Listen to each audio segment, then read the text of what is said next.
Lucy Rowena Phillips is a pianist, a violinist, an artist, and a singer, and probably much more besides. And she joins me now to tell me about her work. Hello. Hello. So, how on earth did you end up doing so many different areas of the arts?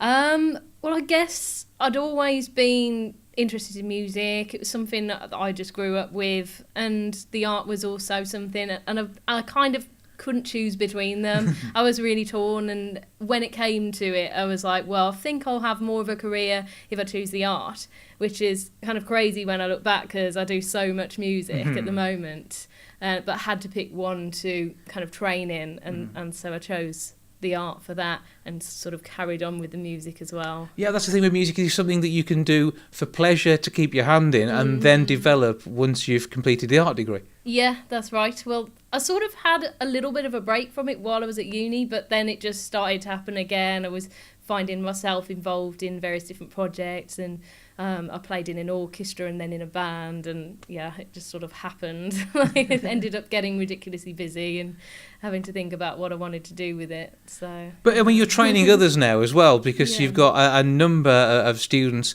in all of the areas of music that you perform in, and it wouldn't surprise me if you were singing coaching as well.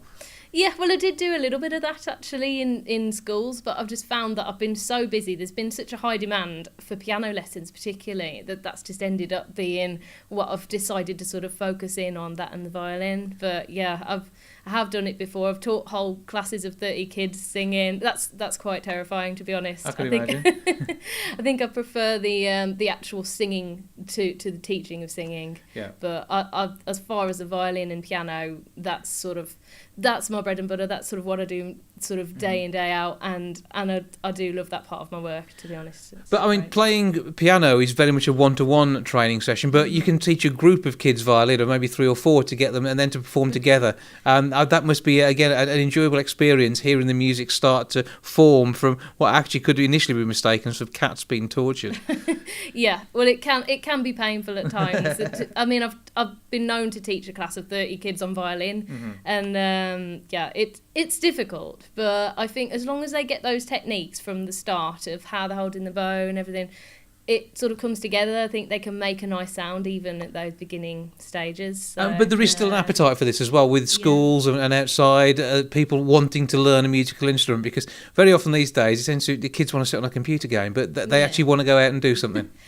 I'm not sure whether it's something that some of them, it's definitely them that have chosen it. Others, it might be the parents say, do you want to try this? And then they have a go. But 9 times out of 10, they really enjoy it, they take to it. And it's good, I think, because so often, like you say, kids are sort of stuck indoors, maybe watching TV, playing on the iPad or whatever, and it sort of takes them out of that into kind of something, I don't know, something real, something tangible, and it's brilliant. And do they still seem interested in grades? I know when I was learning violin, I tended to choose alternate bits of music, maybe Chitty Chitty Bang Bang these days, which I used to play quite a lot, may not seem as alternative as it did back in the 80s, but when you're normally just teaching classical pieces that are for grades and exams, I suppose it's slightly different to maybe what they want to play. I mean, have you done Green Day on the violin?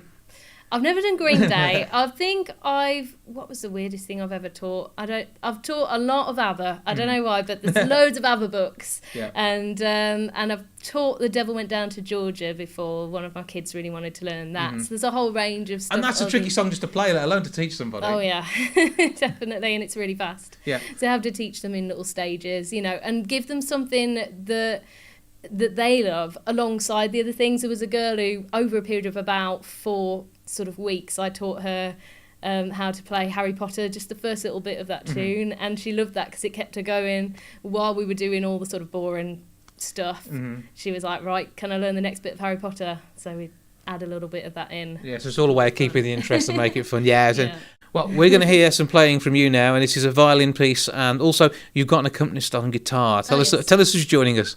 This is Matthew Pinfield. He's going to be joining me playing the guitar, and this song is called Ashok and Farewell.